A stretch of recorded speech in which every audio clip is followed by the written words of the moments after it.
Hello there, my furniture loving friends. I have been asked several times over the last month or so if I could do a little tutorial or if I could share some tips and tricks on how I line the drawers to some of my pieces.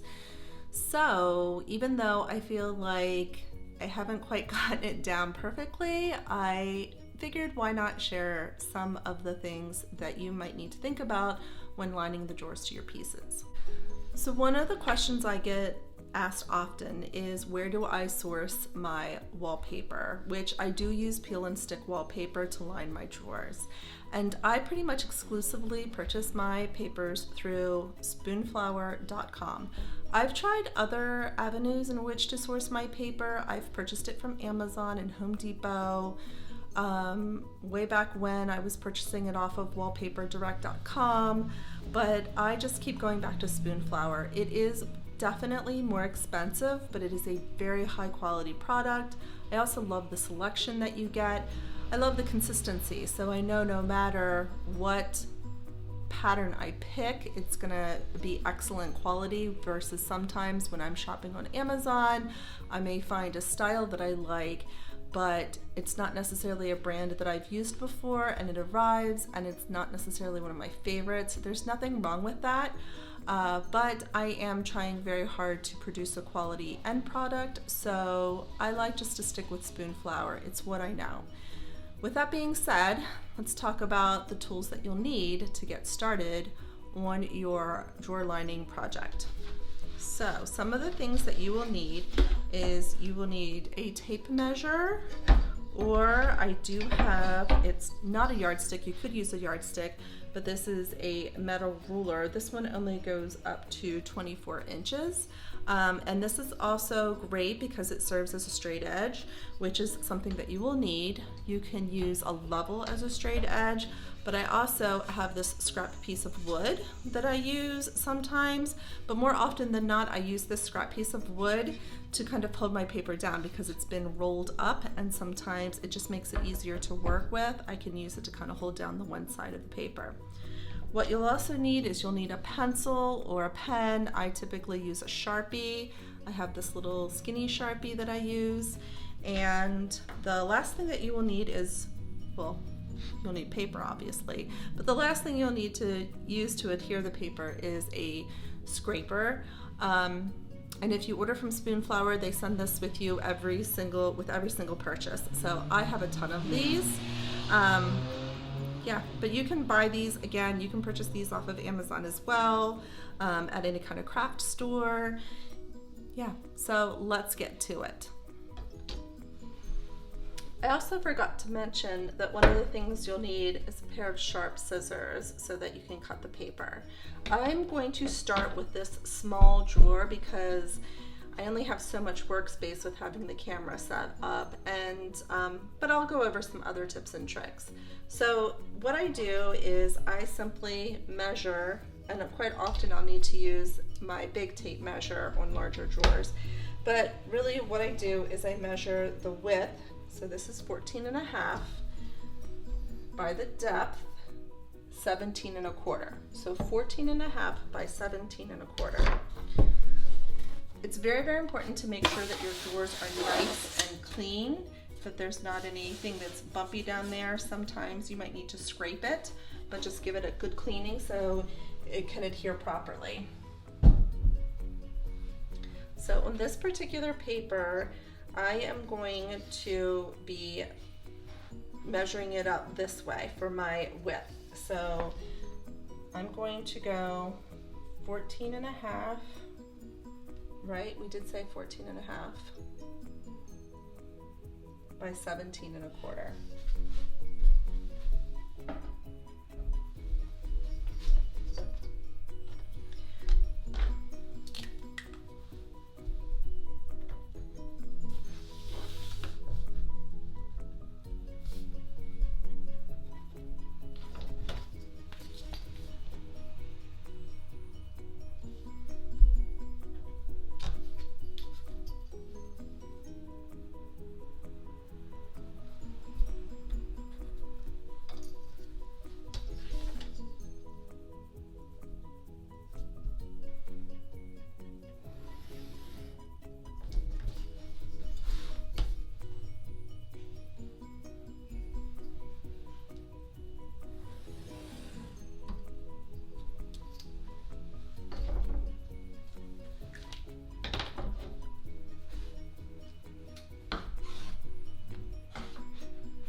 There we go.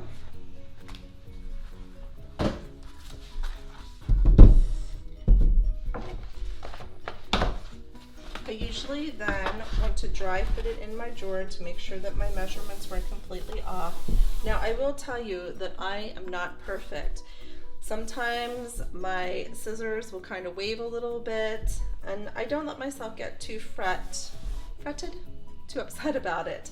So I kind of dry fit it to make sure that it's going to fit in my drawer. On a smaller drawer, a lot of times what I'll do is I will take the corner. Sometimes I feel like this is one of the hardest parts of it. So what I do is I will peel back just a corner, but do enough of it that what we're going to do is we're going to try and line up the corner with our edges. So I'll do that. I'll bend it over. But then what I'll do is I will make sure that my piece fits in the corner. Okay. So then I'll use my scraper here, or my straight edge. You could also use a credit card. And I will adhere it to that little section right in there. Then what I do is I get up under it and I kind of grab a hold of the one end, and slowly I will just pull that corner, and I'll also start pulling it from other areas as well. And depending on how big your drawer is, that'll depend how easily this works. I actually helped a friend line some of her drawers not that long ago, and we just found that it was very easy to use two people to do that. And part of that was because it was a cheaper paper as well, but this high quality stuff is usually pretty easy to work with. So then you work from the center and just push your paper over to the edges. I generally prefer to be a little bit shorter on my edges, as long as it's covering, a majority of it. Although some people they like theirs to overlap, and what they do, if you're going to do that, then what you'll also need is a razor blade. And much like applying traditional wallpaper, if it comes up over the edges, you'll then use your razor blade, and I usually use a razor blade and a straight edge to kind of cut to trim it up. But I try just to measure and do it this way. So that is how you line a drawer that is nice and square. So that was the corner method. It was a smaller drawer. The corner method works really well, but sometimes when you have a wider drawer, such as this one, which I'm not actually, see, she's a big one. Quarter method can be a little awkward sometimes because you're getting it in that corner, but then you have so much of this paper, so as you're trying to peel it up. So it can be a little awkward. So one of the other methods that I use is I will do it from left to right. I will line it up and pull it off. So what I've done with my scrap piece that we just cut off from the other drawer that we just did, so this has the dimensions, basically, the proportions that we will be working with. So let's pretend that this is our drawer. So what I will do is, instead of peeling back a corner, I will peel back the one edge. And so I'm gonna line this up, and this will be the side of my drawer, and then this would be the front of my drawer, and this would be the back of my drawer. So what I'll do is I'll peel back maybe 6 inches or so.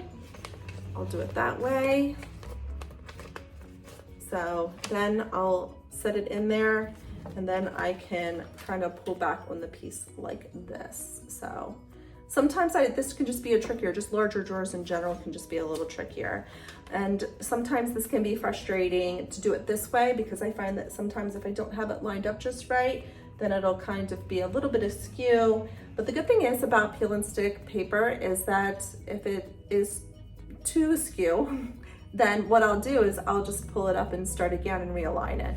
I have had to do that more than my fair share of times, more times than I'd like to admit, but I actually haven't had any issues with the paper adhering, so that's a good thing.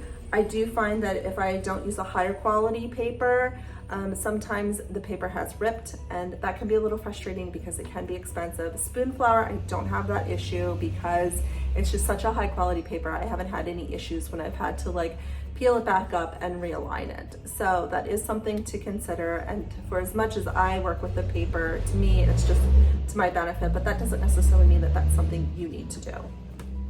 So there you have it, my furniture loving friends. That is how you line a drawer to a piece of furniture. So this was a very basic, straightforward approach. When I have a project that involves a curved front, a bow front, or a serpentine dresser that has curves, I will probably do a follow-up video to that, but I thought I would just keep it to the basics.